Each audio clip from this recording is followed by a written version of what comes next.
భారత ప్రధాని నరేంద్ర మోదీ గారు ఫ్రాన్స్ రాజధాని ప్యారిస్కు వెళ్ళారు. ఎందుకు అంటే G7 సమ్మిట్ అక్కడ జరుగుతుంది. ఇప్పుడు వరల్డ్ మీడియా మొత్తము కూడా ఎదురు చూసే ఒక వ్యవహారం ఏమిటి అంటే మోదీ గారు డొనాల్డ్ ట్రంప్ని కలవబోతున్నారు. ఆపరేషన్ సింధూర్ తరువాత 1-to-1 మీటింగ్ అనేది జరగలేదండి. కెనడాలో ఉన్నప్పుడు కూడా ట్రంప్ గారు ఒక్కసారి అమెరికా రావచ్చు కదా అంటే లేదు, నేను ఇండియాలో చాలా ముఖ్యమైన మీటింగ్లో పాలు పంచుకోవాలి, నేను వెళ్ళిపోతున్నా. 40 నిమిషాల టెలిఫోనిక్ కాన్వర్సేషన్ మోదీ గారు వెళ్ళలేదు. సో ఇప్పుడు ఇది ఫేస్ టు ఫేస్ అనండి లేదా ఫేస్ ఆఫ్ అనండి. మీకు ఇక్కడ ఇమాన్యుయల్ మ్యాక్రోన్ అనబడే ఫ్రాన్స్ అధ్యక్షుడు, ఇతని మైండ్ని అర్థం చేసుకోవాలండి.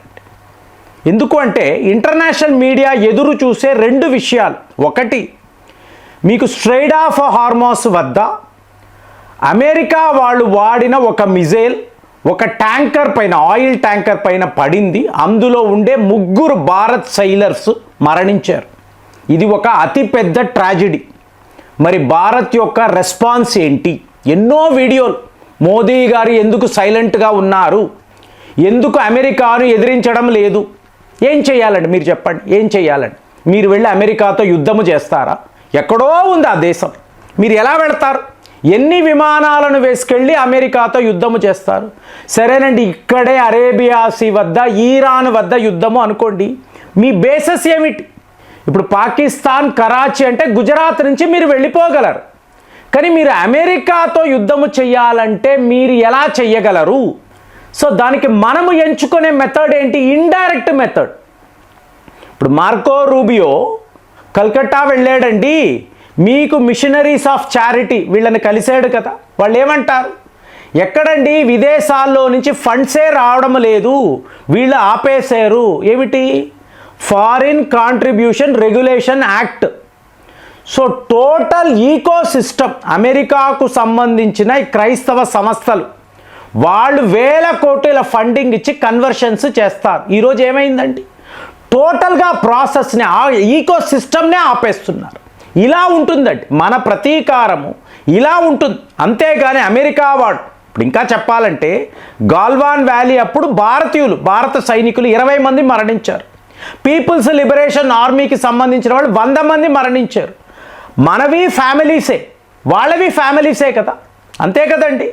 ఇక్కడ ఒక కుమారుడు కాకపోతే ఇంకొకడు, లేదా అక్క చెల్లెలు, అక్కడ అలా కాదు కదా, ఒకే పిల్లాడు పోయాడు అంటే ఆ తల్లిదండ్రులు ఏమీ చెయ్యలేరు.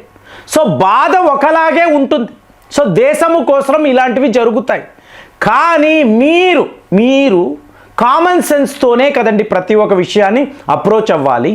ఇక్కడ ఇమాన్యుయల్ మ్యాక్రోన్ యొక్క ఆటను చూడండి, ఎలా గేమ్ ఆడాడు అంటే G7 సబ్మిట్ జరుగుతుంది, భారత్ G7 దేశము కాదండి, మనం గెస్ట్గా వెళతాం, గెస్ట్గానే అక్కడికి వెళతాం. సో ఇప్పుడు మోదీ గారు వెళ్తున్నారంటే డొనాల్డ్ ట్రంప్ అక్కడ కూర్చొని ఉన్నాడు, అతనికని ఒక విడిగా ఒక సీట్ వేశారు, దాని పక్కనే నరేంద్ర మోదీ గారు సీటు వేశారు. అంటే ముందే వాళ్ళు ఒక ప్లాన్లో ఉన్నారు, వీళ్ళు ఇద్దరు కలవాలి, వీళ్ళ మధ్య గొడవలు జరుగుతాయా లేదా వీళ్ళు ఏమైనా ముఖ్యమైన విషయాలు మాట్లాడుకుంటారా అంటే మీరు డొనాల్డ్ ట్రంప్ యొక్క బాడీ లాంగ్వేజ్ మీరు గమనించారనుకోండి, మోదీ తనను పలకరిస్తాడని అతను ఊహించను కూడా లేదు. ఈయన వెళ్ళడం హలో మిస్టర్ ట్రంప్ ఎలా ఉన్నారు, ఏంటి విశేషాలు అన్నారు. ఇక్కడ మీరు గమనించాలి, 3 సైలర్స్ మరణించారు కదండి, అందరికీ బాధ ఉంది, ట్రాజెడీ. ఓకే, మీరు అదే మోదీ గారు ఇమాజిన్ చేసుకోండి, ఆ ట్రంప్ గారు మీ B-52 బాంబర్ ఇప్పుడే కూలిపోయిందంట కదా, మీకు ఎడ్వర్డ్స్ ఎయిర్ బేస్ అండి కాలిఫోర్నియాలో ఉంటుంది. సో అక్కడ కూలిపోయింది కదా, లోపల ఉన్న వాళ్ళు అందరూ మరణించారంట కదా, కంగ్రాచులేషన్స్ అంటే ఎలా ఉంటుంది? ప్రతీకారం అనుకుంటామా? అందులో ఉన్నవాళ్ళు మీకు సైనికులే కదా, ఎయిర్ ఫోర్స్కి చెందిన వాళ్ళే, బాధ ఉంటుంది. కానీ అలా ఆలోచించలేం కదండి. అమెరికా సైనికుడు చనిపోయాడని మీరు హ్యాపీగా ఉంటారా? ఎందుకు ప్రతీకారం అనుకుంటారా? అట్లా ఉండదండి, అలా ఆలోచించలేరు. కానీ మీరు చూడాల్సిన విషయం, ఇప్పుడు మోదీ గారు ప్యారిస్లో ల్యాండ్ అయిన వెంటనే స్వయాన ఇమాన్యుయల్ మ్యాక్రోన్ వస్తున్నాడండి. రావడము ఆ మోదీ గారు అంటూ ఒక ఆనందం. బ్యాక్గ్రౌండ్లో ఏంటి? దురంధర్ చిత్రానికి సంబంధించిన పాట ప్లే చేస్తున్నారు వాళ్ళు. దురంధర్కి దీనికి ఏంటండి సంబంధము అంటే, దురంధర్ చిత్రం యొక్క మెయిన్ థీమ్ ఏంటి? తీవ్రవాదం, శత్రువులు, వాళ్ళ మీద భారత్ తీసుకున్న ప్రతీకారం. ఇదే జరగబోతుంది అని చెప్పడానికి మోదీ గారు ఇమాన్యుయల్ మ్యాక్రోన్ కలిసినప్పుడు, ఆయన ఈయన్ని స్వాగతిస్తున్నప్పుడు బ్యాక్గ్రౌండ్లో దురంధర్ పాటను వాళ్ళు ప్లే చేశారండి. ప్రపంచానికి చెప్తున్నారు ప్యారిస్లో ఏం జరుగుతుంది, ఈ మోదీ ఇమాన్యుయల్ మ్యాక్రోన్ ఏం చెయ్యబోతున్నారు అంటే. G7 సమ్మిట్కి ముందే వీళ్ళు ఒక బైలాటరల్ మీటింగ్ పెట్టుకున్నారండి. కీలకమైన నిర్ణయాలు ఇక్కడ తీసుకుంటారు. ఓకే, సో మోదీ గారికి ఘన స్వాగతం వాళ్ళు పలికారు మిత్రదేశం. అదే డొనాల్డ్ ట్రంప్ ల్యాండ్ అవుతున్నాడు ప్యారిస్లో. ఇమాన్యుయల్ మ్యాక్రోన్ని మీరు ఎక్కడా చూడలేరండి. వాళ్ళ అధికారులను పంపించాడు, అతన్ని మీరు వెల్కమ్ చేయండి, అతను వస్తాడు, అతని దారిన వెళ్ళిపోతాడు. ఇది అమెరికా అధ్యక్షుడు. అమెరికా అధ్యక్షుడు వస్తే ఫ్రాన్స్ అధ్యక్షుడు వెళ్ళలేదండి. అంటే ఎంత కోపం ఉందో చూడండి, క్లియర్గా చూపిస్తున్నాడు. మోదీ నాకు ఏంటి, డొనాల్డ్ ట్రంప్ నాకేమిటి, క్లియర్గా మీరు అక్కడ డిఫరెన్స్. మళ్ళీ G7 మీటింగ్ లోపల, హాల్ లోపల డొనాల్డ్ ట్రంప్ మోదీ పక్క పక్కనే. సో ఇదంతా చూసారనుకోండి, దీన్నే నేను పొలిటికల్ చెస్ గేమ్ అని అంటారు. సో మీకు ఈ ఆట ఫైనల్గా మీరు చూడండి. అంటే ఇమాన్యుయల్ మ్యాక్రోన్ని ఎన్నో రకాలుగా డొనాల్డ్ ట్రంప్ అవమానించాడు కదండి.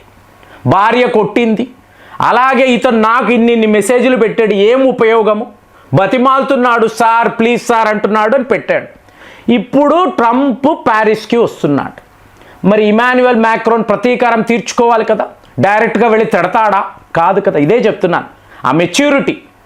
సో ఇప్పుడు ఏం చేశాడు, మీకు గూగుల్, అమెజాన్, ఫేస్బుక్ లాంటి సంస్థలు, అంటే మీకు సూపర్ జైంట్స్, టెక్ జైంట్స్, ఈ సంస్థల మీద 3% మీకు ట్యాక్స్ విధించాడు. అంటే బిలియన్స్ వీళ్ళకి నష్టం అండి.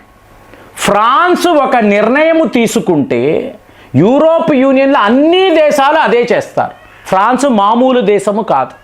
సో ఇమాన్యుయల్ మ్యాక్రోన్ ప్రతీకారం ఏంటి, 3% ట్యాక్స్. ఒక్కసారిగా గూగుల్, ఫేస్బుక్, అమెజాన్ వాళ్ళు, మైక్రోసాఫ్ట్ వాళ్ళకి అర్థం కావడం లేదు.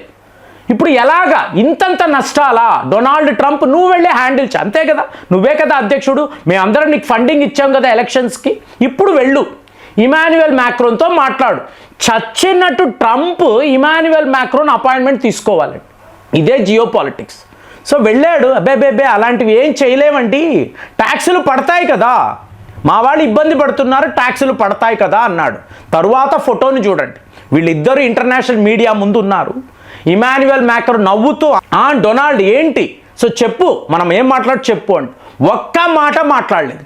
ఆ మొహం ఎలా ఉంది అంటే, ఆ ఫేస్ని మీరు చూస్తే ఇతను ఎంత కోపంలో ఉన్నాడు.